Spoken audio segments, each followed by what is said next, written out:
আসসালামু আলাইকুম ওয়া রাহমাতুল্লাহি ওয়া বারাকাতুহু।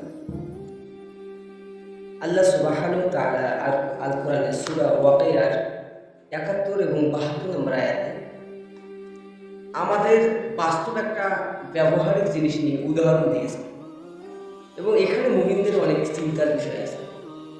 আল্লাহ সুবহানাহু ওয়া তাআলা বলেছেন, আফারাআইতুমুন নারাল্লাতী তুরুন,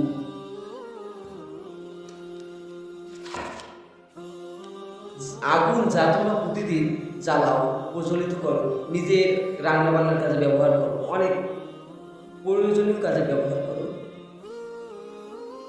সে সম্বন্ধে কি তোমরা ভেবেছো, ভেবে দেখেছো? আগুনের যে গাছটা আছে, যেটা তোমরা আগুন জ্বালাও, সে বিষয়ে কি তোমরা ভেবে দেখেছো?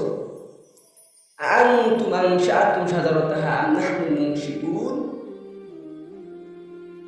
সেই গাছটি আল্লাহ সুবহানাহু ওয়া তাআলা তৈরি করেছেন, না মানুষ তোমরা তার স্রষ্টা, তোমরা তা তৈরি করেছো? এখানে আল্লাহ সুবহানাহু ওয়া তাআলা প্রশ্ন করেছেন, তোমরা আজকে যে আল্লাহ সুবহানাহু ওয়া তাআলার অবাধ্য চলতেছো, আল্লাহ সুবহানাহু ওয়া তাআলার এত নিয়ামত ব্যবহার করার পরও আল্লাহ সুবহানাহু ওয়া তাআলার ইবাদত করতেছো না। আল্লাহ সুবহানাহু ওয়া তাআলা সেটা স্মরণ করে দিয়েছে যে তোমরা যে আগুনটা প্রতিদিন জ্বালাও, সেই আগুনের স্রষ্টা তোমরা না। যে আগুনটা একটা গাছের মাধ্যমে আমরা আজকে আগুনটা জ্বালাই, সেই গাছটা স্রষ্টা আল্লাহ সুবহানাহু ওয়া তাআলা না তোমরা। যেমন ম্যাচের খাঁটি কিন্তু গাছ থাকে, মাথায় একটা বাউস থাকে, ওটা একটা গাছেরই অংশ, কেমিক্যাল। আল্লাহ সুবহানাহু ওয়া তাআলা বলছেন সেটারও স্রষ্টা তোমরা মানুষরা না, আমি তার স্রষ্টা।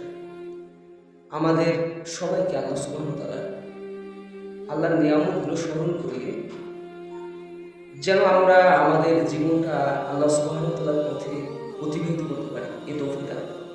আল্লাহু আমিন। আসসালামু আলাইকুম ওয়া রাহমাতুল্লাহ।